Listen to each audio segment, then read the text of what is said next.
어느새 12월 되고 내년을 준비합니다. 내년 준비하는 교회 일 중에 하나가 이제 달력을 준비하는 겁니다. 저 바깥에 있는데요. 이따 나가실 때 한 개, 두 개 필요하신 대로 가져가시면 좋겠습니다. 2016년도 달력을 준비하면서 그 안에 그림을 사도 바울이 세웠던 교회들 성지순례에 나오는 사진 몇 장을 선택을 했습니다. 여러분, 저 성지순례 가보신 분들은 내가 가본 곳, 이렇게 익숙한 곳도 있고 또 이런 곳도 있나, 또 생소한 곳도 있으실 터인데, 달력 속에 있는 사진을 보시면서 사도 바울의 전도, 이런 흔적도 한번 생각을 해보시면 좋겠습니다. 우리가 여행을 사는 동안 여러 번 합니다. 국내, 해외, 성지순례 여행을 하게 되는데, 여행은 크게 두 가지죠. 하나는 나 혼자 가는 여행이 있어요. 아주 시원하고 자유로울 수 있습니다. 잔소리하는 사람 없죠. 어디 스케줄에 매이는 거 없죠. 그냥 내 마음대로 발길 닿는 대로 가면 되기 때문에 가벼운 즐거운 여행이 될 수도 있습니다. 근데 대부분 장거리 여행할 때는 혼자 가기가 벅차기 때문에 팀으로, 가족이든 또 10명, 20명 팀을 만들어서 여행을 하기도 합니다. 그때 여행의 중요한 것은 이제 사람이, 마음이 맞는 사람끼리 여행을 하면 참 즐겁고 행복한데, 좀 마음 맞지 않는 사람끼리 여행을 하게 되면은 여행이 부딪히고 좀 무거울 수 있음을 우리가 종종 경험을 하게 됩니다. 특별히 성지순례를 가면은 우리가 말도 못 알아듣고요. 건물을 봐도 그림을 봐도 그냥 겉에 표면적인 것만 보기 때문에 가이드가 아주 중요한 역할을 해줍니다. 가이드가 설명해 주는 만큼 우리가 보게 돼요. 또 이해를 하고 그랬구나, 우리가 좀 깨달아가는 것들이 있습니다. 원하기는 저희 교회가 언제일지 몰라도 1년, 2년, 3년 안에는 좀 함께 몇몇 분들이 준비가 되셔서 성지순례를 같이 가실 수 있다면 얼마나 좋을까, 그런 생각을 해보기도 합니다. 우리가 성경을 읽어보시면 우리 인생은 단순하게 국내, 해외 여행하는 존재일 뿐 아니라 하늘나라를 향해 길을 걸어가는 천국 순례자다, 천국의 여행자다라고 분명하게 말씀을 합니다. 사도 베드로도 우리 인생을 일컬어서 나그네다라고 말씀하고요. 사도 바울을 보시면 요즘 여러분 쭉 성경 읽으시는데 천국의 시민권이 있다, 하늘의 시민권이 있다, 그러면서 늘 천국을 생각해라, 바라봐라, 그런 말씀을 끊임없이 우리에게 권면하시는 말씀을 사도 바울의 서신서에서 우리가 볼 수가 있겠습니다. 이제 저희들 천국을 향해 떠나가는, 여행하는 사람으로서 천국 여행이 복되고 안전하고 행복하려면 무엇보다도 함께 여행하는 믿음의 친구들, 동반자들이 함께 마음이 맞고 팀이 맞을 때 그런 여행을 복되게 할 수가 있을 줄로 믿습니다. 오늘 함께 읽으신 본문 말씀은 사도 바울이 에베소에 써서 보낸 편지입니다. 이 말씀 중에 이제 에베소가 우리가 어딘지를 잘 모르기 때문에 제가 한번 사진을 좀 잠깐 보여드리겠습니다. 저쪽 보시면은 터키 쪽에 에베소라는 곳이 있습니다. 저쪽에 좀 위치해 있는 곳이고요. 이곳에 이제 여러 가지 2000년 전에 유적들이 있고, 또 사도 바울이 약 3년간 머물면서 말씀을 전하고 성경 공부를 해서 에베소 교회를 세우게 됩니다. 이제 가보시면 셀소스 도서관이라는 곳이 있는데요. 2000년 전에 세워졌던 대단히 큰 도서관이 지금도 흔적이 남아 있습니다. 그 옆에쯤에 소위 두란노 서원이라는 그러한 장소가 있어서 사도 바울이 열심히 성경 공부를 했고, 우리나라에도 이제 두란노 서원, 두란노 이런 기독 출판사가 있는데 다 이쪽 에베소 지역에 있는 것들을 다 이제 이용을 하고 이름을 활용해서 만들어낸 그런 것들이기도 합니다. 이때 에베소가 대략 학자들에 의하면은 한 25만 명의 도시민으로 생각을 합니다. 그렇게 추정하는 이유 중에 하나는 이제 원형 극장이 있는데요. 저게 대략 2만 5천 명쯤 들어가는 그런 아주 큰 그런 원형 극장입니다. 저도 가본 적이 있는데 밑에서 말해도 저 끝까지 사람 육성이 다 들리더라고요. 실제로 제가 좀 같이 간 분이랑 좀 한번 말해보세요 했더니 저 끝에 정말 들려요. 참 신기하죠. 약 2만 5천 명이 모이는데 밑에서 말하면 쫙 들리는 아주 독특한 그런 구조를 가지고 있습니다. 학자들에 의하면은 한 도시에 저런 야외 극장이 만들어질 때 대략은 도시 인구의 10분의 1 되는 사람을 수용할 수 있는 그런 크기로 만드는 것이 로마 시대의 이제 관리였다고 합니다. 약 2만 5천 명이 저기 앉을 수 있다면 그걸 추정을 하면 약 25만 명의 에베소 시민들이 2000년 전에 살았다라고 볼 수가 있죠. 여러분 대단하지 않습니까? 2000년 전에 25만 명이 모여 살았다. 그건 대단한 거예요.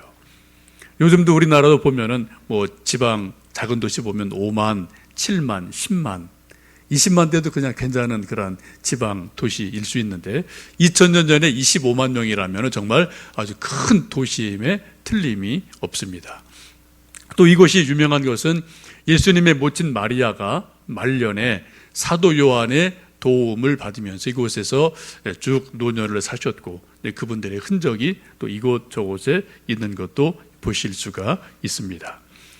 사도 바울은 에베소의 교회에 편지를 하면서 우리가 믿음 생활을 잘 하려면 좀 몇 가지 생각할 것이 있다라고 말씀합니다. 첫 번째는 우리 믿음은 자기 자신이 든든하게 분명하게 지켜야 된다. 그런 말씀을 하고 있습니다. 에베소 3장 13절 말씀이 이렇게 말씀합니다. 그러므로 너희에게 구하노니 너희를 위한 나의 여러 환난에 대하여 낙심하지 말라. 이는 너희의 영광이니라 라고 말씀합니다. 지금 에베소 교회 교인들에게 권면하기를 나 때문에 너희들이 낙심할 일이 없다라고 말씀해요. 지금 사도 바울은 옥에 갇혀 있습니다. 그리고 지금 여러 가지 어려운 일을 당하고 있어요. 이 일을 보면서 혹시라도 에베소 교인들이 낙심할까 봐 염려돼서 나 때문에 염려하지도 말고 낙심하지도 말아라. 믿음을 굳게 지켜라 라고 권면하고 있습니다. 여러분, 우리 신앙생활의 가장 중요한 1차적인 일은 하나님과 나와의 1대1의 관계입니다. 내 믿음은 내가 지키는 거예요. 내 영적 순례의 길은 내가 걸어가는 겁니다. 그렇죠? 구원의 확신도 하나님과 나와 1대1의 관계에서 분명하게 정립이 돼야 되고요. 우리가 또 이런저런 믿음 생활을 하는 것도 하나님과 나 사이에 분명하고 선명하게 정립돼야 될 부분들이 있습니다. 이것이 흔들리면은 우리 신앙의 기본 자체가 흔들려 버리고 무너질 수가 있어요. 우리가 인생을 살고 믿음 생활을 하다 보면은 어떤 좋은 사람 만나서 우리 믿음이 더 크게 성장할 때도 있습니다. 어떨 때는 우리 믿음을 흔드는 사람을 만날 수도 있어요. 이거 누구나 다 마찬가지입니다. 지금 사도 바울도 그런 염려를 하는 겁니다. 자기가 교회를 세우고 잘 자라가는 교회인데 지금 이런 대사도 바울이 옥에 갇혀 있고 고난 당하는 모습을 보면서 혹시 믿음적인 에베소 교인들이 나 때문에 낙심하지 않을까? 그런 염려가 생겨서 나 때문에 내 환난 때문에 절대로 낙심하지 마라 라고 권면하는 것을 보게 됩니다. 요즘도 그럴 수 있죠. 목사가 뭐 어떤 실수를 한다든지 또 병든다든지 그러면 여러분 교인들이 그럴 수 있어요. 목사도 병들어? 여러분 목사도 병 들 수 있습니다. 목사도 나중에 다 죽어요. 다 죽습니다. 그렇죠? 우리가 믿음 생활 쭉 보면은 정말 예상외로 훌륭한 분도 있고 그렇지 않은 분도 있고 우리는 다 이렇게 섞여 사는 것들이 우리 인생이거든요. 지금 사도 바울이 말하기를 나 때문에 절대로 낙심하지 마라 라고 말씀하고 있습니다. 우리 예수님 믿는 사람들의 가장 큰 인생을 살아가는 특징이 뭡니까? 낙심하지 않는다는 겁니다. 염려하지 않는다는 겁니다. 포기하지 않는다는 겁니다. 여러분 창세기부터 계시록까지 성경을 쭉 보십시오. 어떤 성경에도 포기해라, 염려해라, 낙심해라 그런 성경이 있습니까? 그런 곳이 한 군데도 없어요. 아무리 힘들어도 아무리 어려워도 어떻게 해요? 절대로 포기하지 마십시오. 낙심하지 마십시오. 근심하지 마십시오. 라고 강조를 하고 있어요. 왜요? 하나님 우리와 함께 하시기에, 하나님의 의로운 오른손이 우리를 붙드시기에 염려하지 말라, 강하고 담대하라, 다시 일어나라, 앞으로 나아가라 라고 계속해서 우리에게 권면하는 말씀을 우리가 성경 속에서 듣게 됩니다. 여러분, 우리 자신의 믿음을, 내 자신의 믿음을 하나님 앞에서 정말 견고하게 단단하게 세워가시는 여러분 되시기를 간절히 축원합니다. 내 믿음은 일차적으로 내가 지키는 거예요. 내가 성장시키는 겁니다. 오늘도 말씀 16절 보시면 성령으로 너희 속사람을 강건하게 하라 라고 우리를 권면하는 사도 바울의 말씀을 드릴 수가 있습니다. 여행을 해보면 아시지만 우리 건강이 받쳐주지 않으면 여행이 즐겁다기보다는 힘들어요. 고달플 때가 참 많습니다. 저도 한 10년 전에 제가 이제 저희 가족과 저희 후배 목사님 이게 두 가족과 이집트, 이스라엘 이렇게 쭉 한 2주일 여행한 적이 있는데, 그때 제 막내가 그때 한 6살쯤 됐을 때입니다. 근데 시내산을 이제 올라가는 코스가 있는데, 여러분 가보신 분 다 아시겠지만 한 새벽 2시쯤 일어나서 낙타 타고 뭐 이렇게 한밤중에 막 올라가야 되잖아요. 그래 그 어린애를 제가 어떻게 할 수가 없어서 낙타 앞에 놓고 붙들고 몇 시간 올라갔거든요. 초긴장으로 저는 하여튼 올라갔죠. 올라가고 이제 조금 더 끄트머리 가면은 거기 이제 컵라면 파는 데가 있습니다. $10를 줘요. 거기 뭐 코스여서 저도 이제 컵라면을 먹었는데, 그때 그냥 먹었는데 내려올 때 보니까 뭔가 좀 속이 안 좋더라고요. 보니까 그때 컵라면 먹었던 게 콕 취한 거예요. 그때 점심 때부터 제가 한 4, 5일을 식사를 전혀 못했습니다. 뭐 속에서 받질 않으니까요. 그리고 이스라엘에 한 4, 5일 머무는 동안 이스라엘 음식을 하나도 먹지를 못했어요. 아주 고생을 했고요. 그리고 저 막 이스라엘 떠날 때 마지막 휴게소에서 사과 한 개 먹고 조금 이제 속이 풀려서 좀 회복됐던 기억이 지금도 아주 강하게 있습니다. 여러분, 우리가 여행할 때 버스 멀미만 해도 여행이 이건 힘들어서요. 그냥 쉬고 싶어요. 그래서 만사가 다 귀찮아지거든요. 우리 몸의 건강이 1차적으로 여행할 때 가장 중요한 요소입니다. 마찬가지입니다. 우리가 영적인 여행을 할 때도, 천국의 순례를 할 때도 우리 영적인 건강이 중요한 것을 우리가 생각해 보시면 좋겠습니다. 누가 뭐라든 내 믿음은 내 믿음이에요. 누가 뭐라든, 그죠? 여러분 믿음 여러분 믿음이셔요. 하나님과 나 자신과의 관계 속에서 분명하게 정립을 하는 것은 아주 중요한 일임에 틀림이 없습니다. 여러분, 여행이 또 즐거우려면 우리가 친구와 더불어 갈 때 여행이 더 풍성해지고 즐거워집니다. 특별히 이제 마음에 맞는 친구랑 여행할 때 여행이 정말 얘기거리도 많고 행복해지죠. 가끔 저도 이제 여행을 하든지 어디 이제 세미나를 가든지 이제 바깥에서 잘 일이 있는데, 이제 낯선 사람을 만나서 잠을 자게 되면은 제일 불편한 게 코 고는 거예요. 저도 코를 좀 골거든요. 제가 이제 먼저 룸메이트 만나면 이제 인사하고 그분한테 양해를 구합니다. 제가 좀 코를 고는데 좀 양해 좀 해주세요. 그러면 상대방이 반갑게 아이고 저도 대단합니다. 그럼 제가 이제 안심이 돼요. 그럼 이제 둘이 하여튼 부식거든 이제 잠을 드는데, 정말 가끔 보면 강적을 만날 때가 있습니다. 천지가 진동하며 하는 그런 분들이 가끔 있어서, 야 정말 이분 대단하시다. 제가 정말 잠 못 이루고 뒤척할 때도 있는데, 물론 반대 현상도 있겠죠. 아침에 일어나면 서로가 이제 좀 멋쩍게 이제 인사하고 잘 주무셨어요 하는데 참 어색할 때가 이제 종종 있는 것을 보게 됩니다. 이런 게 하루면 괜찮은데, 여러분 한 열흘 같이 가면 이거 정말 아주 이거 피곤하더라고요. 서로가 이해는 하는데 이제 밤마다 괴로운 그런 일들이 있어서 좀 그런 경험들이 저도 몇 번 있습니다. 여러분, 또 호텔 음식 매번 다 좋을 수 없어요. 또 버스도 장거리 타다 보면 좀 힘들 때 있습니다. 이럴 때 우리가 즐거운 여행이 되기보다는 좀 불편한 여행이 될 수가 있거든요. 그때 마음 맞는 사람, 코를 골아도 그냥 능히 이해해 줄 수 있는 사람, 이런 사람이면 좋은데 그렇지 않을 때는 정말 곤란한 일들이 종종 있지 않나 싶습니다. 우리가 여행을 할 때 정말 즐거운 여행이 되려면 마음이 맞는 사람, 나를 그냥 그대로 다 인정해 주는 사람, 이런 사람과 함께 여행할 때 즐거운 여행이 되는 줄로 압니다. 영적 여행을 걸어갈 때도 마찬가지입니다. 원래 사도 바울이 그렇게 권면을 합니다. 19절 말씀을 함께 좀 읽어보실까요? 그 너비와 길이와 높이와 깊이가 어떠함을 깨달아 하나님의 모든 충만하신 것으로 너희에게 충만하게 하시기를 구하노라. 영적 여행을 하면서 우리가 알아갈 것이 바로 이것인데요. 하나님의 사랑이 얼마나 크신지, 얼마나 높은지, 얼마나 깊은지, 얼마나 넓은지, 그것을 우리가 좀 계속해서 알아갔으면 좋겠다라고 권면합니다. 그 신앙, 성장, 성숙을 말하고 있습니다. 여러분, 하나님의 충만하심, 그 단어를 어떻게 생각하십니까? 충만하다.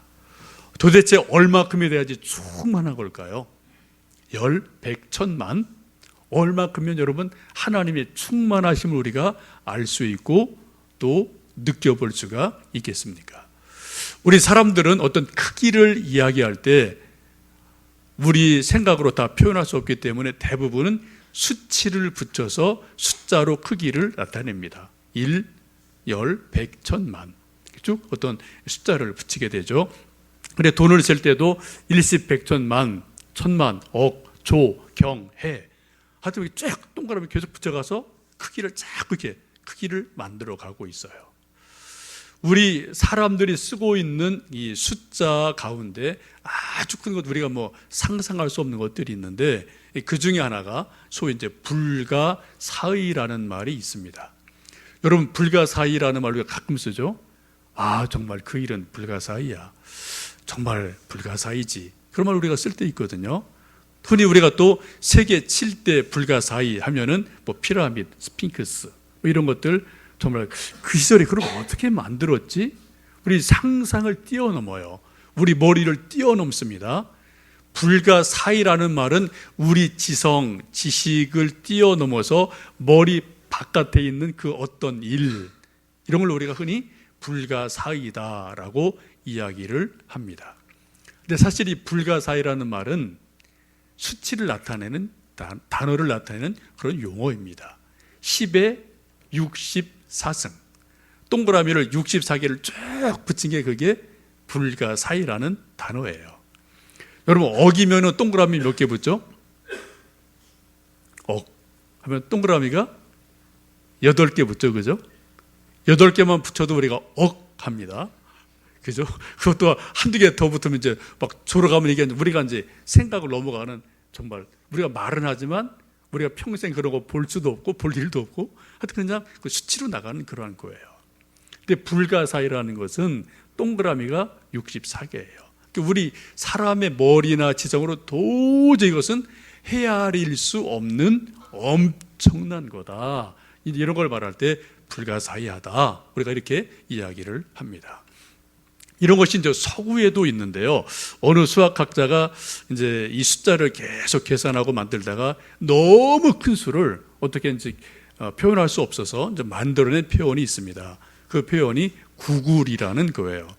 우리가 구글하면 이제 컴퓨터 뭐 검색할 때 쓰는 거고, 컴퓨터 뭐 최대 회사인데 사실은 저 구글이 구골이라고 합니다.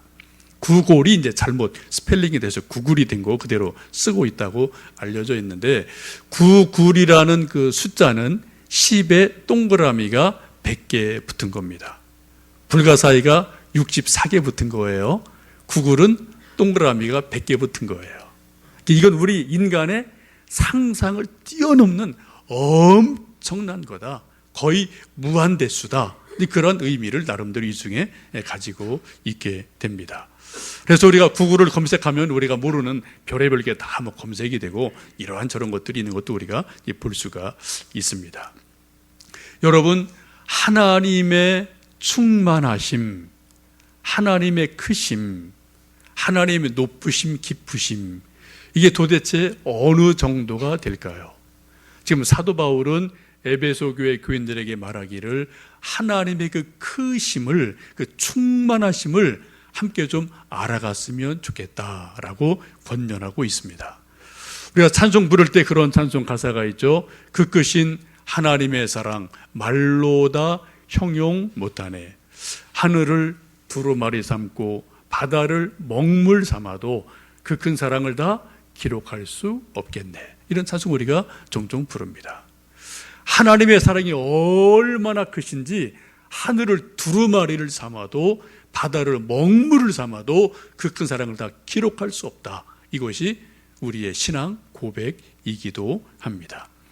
이런 엄청난 하나님의 사랑, 능력, 그 충만하심을 알아가기 위해서 오늘 사도 바울이 권면하는 말씀은 18절 말씀 보시면 능히 모든 성도와 함께 지식에 넘치는 그리스도의 사랑을 알아가라 라고 말씀하고 있어요. 함께 알아가라 라고 말씀합니다.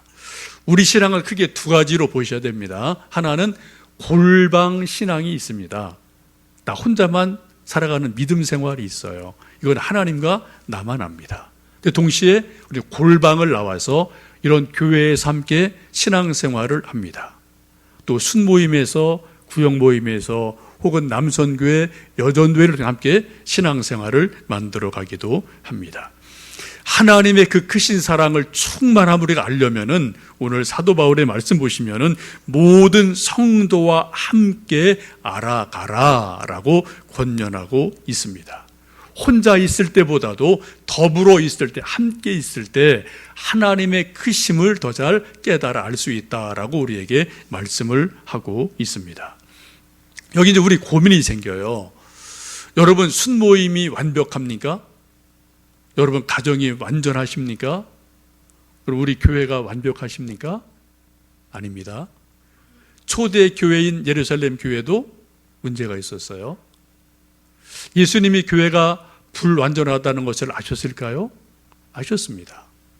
그럼에도 불구하고 베드로의 신앙 고백 위에 천국 열쇠를 주시고 교회를 세우셨습니다. 그리고 예루살렘 교회와 2000년 동안 계속해서 교회들을 지금까지 세우셨어요. 중요한 것은 교회가 불완전하다는 것이 아니라 교회의 머리가 예수님이라는 것이 더 중요하고요. 또 더 그것을 보완하기 위해서 성령님을 보내어 주셔서 사람들의 생각을 뛰어넘는 하나님의 일들을 감당하게 하십니다. 동시에 직분을 주셔서 역할들을 분담을 시키고 또 그것을 하나로 묶으셔서 하나님의 일을 만들어 가도록 합력해서 이루도록 만들어 가시는 분이 하나님이기도 하십니다. 우리 신앙의 그 풍성함은 어디서요? 골방에서뿐 아니라 우리는 교회에서 순모임을 통해서 사람들과 더불어 살아가면서 하나님의 풍성하심을 알아간다. 이렇게 알아가라라고 사도 바울은 말씀하고 있습니다. 우리 교회도 보면 크게 두 가지 이제 그룹이 있습니다. 하나는 지금 이렇게 예배드리는 이 예배는 소위 대그룹이에요. 큰 모임이죠. 또 동시에 뭐 순모임, 남선교회, 여전교회 이런 거는 소그룹으로 좀 보실 수 있습니다. 특별히 순모임이 한 5명, 10명 이렇게 되니까 자그마한 소그룹이기도 하죠. 이 예배라는 큰 대그룹의 날개와 또 소그룹이라는 어떤 순모임 이런 소그룹의 두 날개가 날개를 하면서 같이 균형을 잡고 건강하게 자라가는 것이 교회의 모습이기도 합니다. 근데 지금 저희들 순모임을 잘 하시는 분도 계시고 조금 힘든 분도 계시고 다 형편은 달라요. 여러분 자유하십시오. 잘 하시는 분은 잘한 대로 감사하시고 못하는 분은 조금 더 열심을 내시면 되겠고요. 내년에 조금 더 부분적인 수정이 있겠습니다만 저도 이제 여러 군데 교회도 다녀보고 또 이런 데 열심히 있는 목회자들이 있어요. 그런 분들 얘기 들어봐도 아주 잘 되는 데가 70%면은 good enough예요. 60%면 아주 훌륭한 겁니다. 그러니까 제가 직접 가서 얘기 듣고 보거든요. 여러분 어느 정도 하시는지 몰라도 우리가 하여튼 하는 만큼 하시면 돼요. 자유하시면 좋겠고요. 어쨌든 우리가 뭐 계속 이 일은 해 나가야 될 일이기 때문에 우리가 순모임을 잘 하기 위해서는 소위 4W를 좀 우리가 알면 좋겠다, 그런 생각이 듭니다.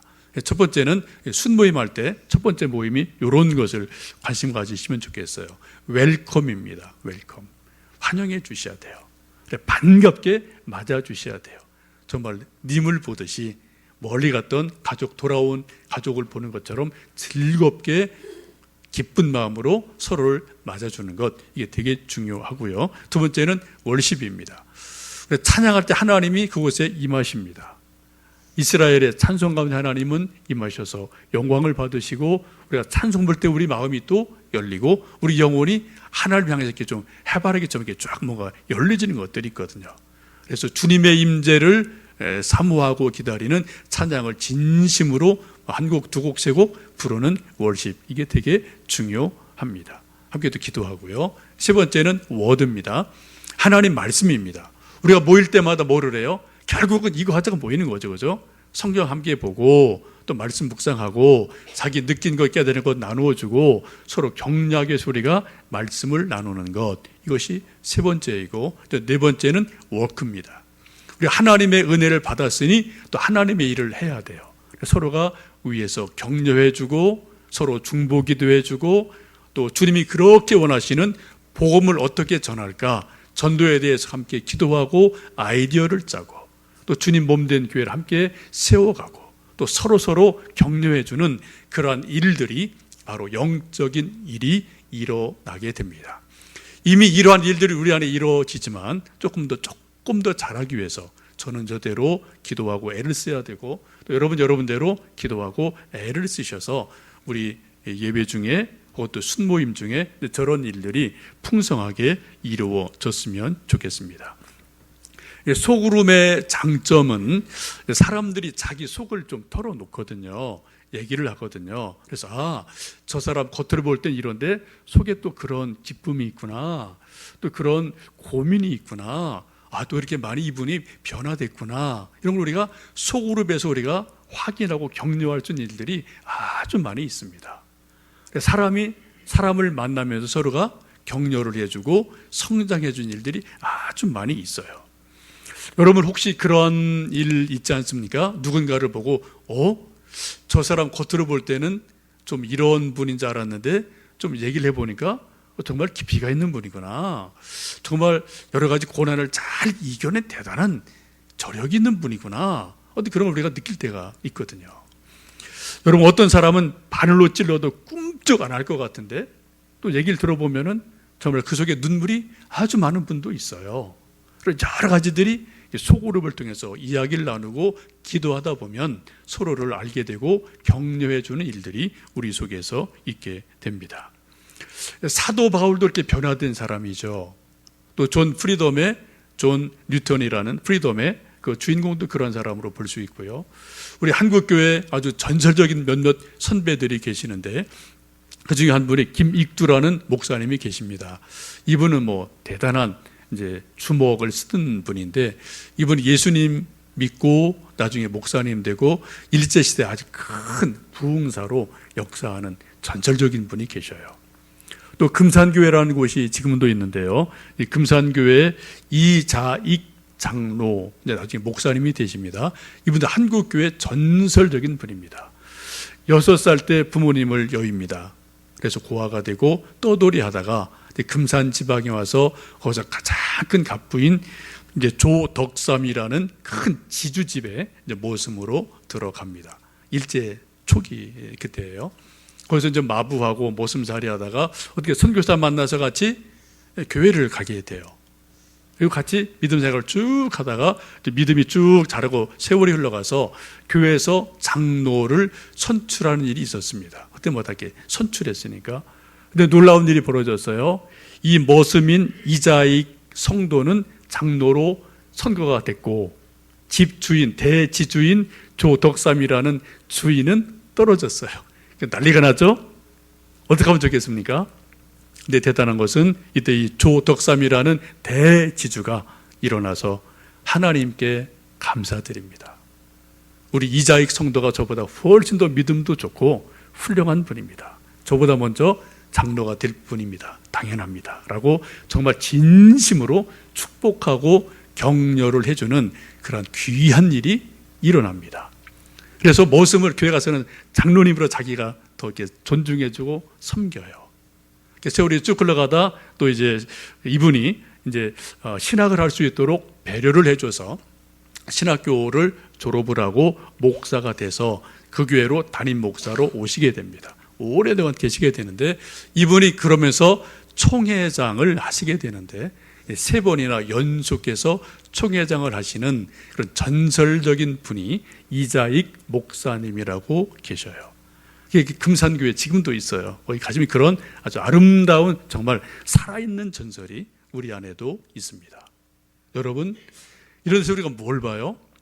서로에게서 하나님의 충만하심, 하나님의 그 크심, 이걸 우리가 엿볼 수 있는 놀라운 일들이 일어나게 됩니다. 저도 부정적인 생각이 많던 사람이었고 청년 때요. 저도 뭐 이렇게 늘 그냥 의기소침하는 그러한 사람이었습니다. 예수님 만나고 기도를 하나님이 시키시고 또 성경을 보게 하시고 자꾸 저를 조금 변화시키셔서 아직도 부족하지만 지금 이만한 모습으로 저를 만들어 주신 것도 하나님 앞에 너무너무 감사를 드리고 있습니다. 여러분, 우리가 잘 아는 것처럼 잠언 27장을 보시면 철이 철을 날카롭게 하는 것처럼 사람이 그 친구의 얼굴을 빛나게 한다라고 말씀합니다. 철이 철을 서로 부딪혀서 뭐예요? 깎아줘요. 빛이 나게 합니다. 마찬가지로 친구가 서로 때로는 갈등하고 때로는 협력하고 때로 서로 도와주면서 어떻게 해요? 서로를 세워주는 놀라운 일들이 바로 소그룹 속에서 일어나게 됩니다. 여러분, 소그룹 할 때 100% 늘 좋을 수는 없어요. 껄끄러울 때 있습니다. 또 싫은 소리 서로 잘못하다 나눌 때도 있어요. 여러분, 그런 것들은 어떻게 받으셔야 됩니까? 아, 내가 이런 건 아직 모난 부분이구나. 이렇게 여기시고 조금씩 깎아내시면 돼요. 또 서로 격려하시면 됩니다. 그래서 철이 철을 날카롭게 하는 것처럼 친구가 서로 얼굴을 빛내게 해주는 놀라운 일이 하나님 안에서 일어나요. 그때 우리가 하나님이 이렇게 크시구나, 이렇게 충만하시구나, 그런 은혜를 내 속에서, 우리 속에서 함께 볼 수가 있을 줄로 믿습니다. 이런 귀한 은혜가 저는 저대로, 여러분 여러분대로, 또 교회는 교회대로, 가정은 가정대로, 또 순모임은 순모임대로 이런 하나님의 충만하심을 누려가는 은혜가 있기를 간절히 축원합니다. 기도하겠습니다.